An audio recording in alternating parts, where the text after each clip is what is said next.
Hello అండి అందరికి. ముహూర్తం అంటే జీలకర్ర బెల్లం పెట్టడమే కదా. జీలకర్ర బెల్లం పెట్టిన తర్వాత అందరూ అక్షంతలు వేసేవారు. ఎక్కడ ఉన్నవాళ్ళు అక్కడి నుంచే వేసేసేవారు. ఎదుగుతాం రోజుల్లో అయితే అక్కడి నుంచే వేసేసేవారు అక్షంతలు. పెళ్లి కూతురు పెళ్లి కొడుకు మీద పడేవో లేదా కానీ పక్కన వాళ్ళ మీద అయితే పడేవి. ఇప్పుడైతే అలా కాదు, అందరూ కూడా దగ్గరికి వచ్చి జోడాలుగా అక్షంతలు అయితే వేస్తున్నారు. పెళ్లి కూతుర్ని పెళ్లి కొడుకుని ఆస్వాదిస్తున్నారు. కానీ అందరూ వచ్చి అక్షంతలు వేసి ఫోటోలు పోజులు ఇచ్చేసరికి వాళ్ళిద్దరికి చేతులు అయితే లాగేస్తాయి. మధ్యలో అయితే పంతులు గారు వచ్చి వాళ్ళ చేతులు తీయించేశారు. తర్వాత అయితే మేము మా అన్నయ్యతో క్లిప్ అయితే తీసుకున్నాం. మా అన్నయ్య అంటే మా అందరికి ఇష్టం, అందుకే అక్కడ ఉన్న అక్క చెల్లెల వారికి అయితే ఒక క్లిప్ అయితే తీసుకున్నాం. మొత్తం అందరినీ పిలవాలంటే టైం పెట్టేస్తుంది కదా.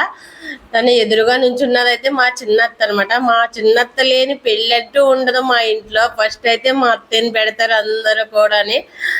మా చిన్నత్త అంటే అందరికి కూడా ఇష్టం అనమాట. అందుకే ఈ పనిలో కూడా మా అత్తనైతే ముందు ఉంచుతారు, తన చేతి మీద చేయిస్తారు అందరూ కూడా. Thank you for watching. Like చేయండి, షేర్ చేయండి, సబ్స్క్రైబ్ చేయండి.